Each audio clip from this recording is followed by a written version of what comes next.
everyone.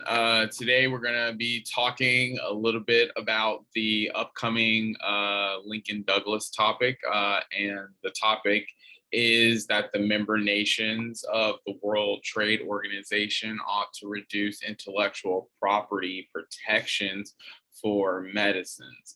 And so thinking a little bit about what are some of the things that you can sort of say on the topic will sort of be the locus of some of the upcoming videos. And mainly it will be sort of exploring and interrogating which perspectives we can sort of take. And so the main perspective I think that I'll spend a lot of time talking about is I'll be doing a couple videos on just thinking about how vaccine apartheid is actually a result of intellectual property protections. And so I obviously think that's the most obvious response to the topic. And so thinking about how most or a lot of the crux of the debates will be over whether the capitalist supply chains secured by intellectual property law is sort of better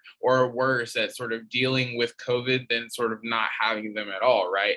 And so this sort of gets at the topic because it's also sort of a defense of the measures that the World Trade Organization and that the global north sort of take in order to secure themselves against notions of risk, right? And so thinking about how all of those things sort of exist, tie themselves together would definitely be super important. And so it's also important that to understand that the topic is really about COVID, because it's really speaking to, how the World Trade Organization or how, subsets of the WTO end up sort of dealing with, medicines, whether or not it's, right to deal with medicines at all is sort of the meta level question that I think a lot of the videos will sort of be focused on.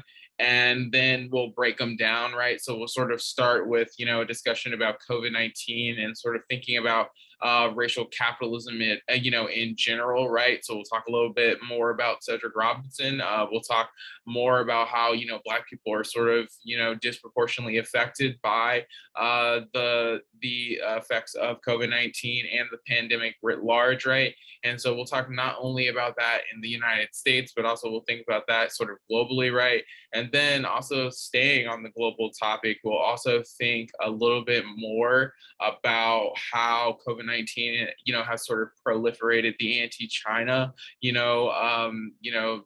rhetoric, right? And so thinking about how that rhetoric has, in those sentiments, sort of, have been portrayed, proliferated, and intensified during after Trump, and then also we've also seen a little bit of a resurgence since, the Delta variant has come up. And so talking a little bit about that, and then really going deep into how intellectual property protections and investments in things like innovation or, investments in preserving, the technological sphere are whether or not those things are, important, whether or not those things necessarily replicate violence, and sort of thinking about, whether or not the WTO should exist, in its entirety, right? And so sort of leveling up and raising, our theoretical inquiry into whether or not, some of these things are ethical, and whether or not they are ethical or not will be the main and primary focus for,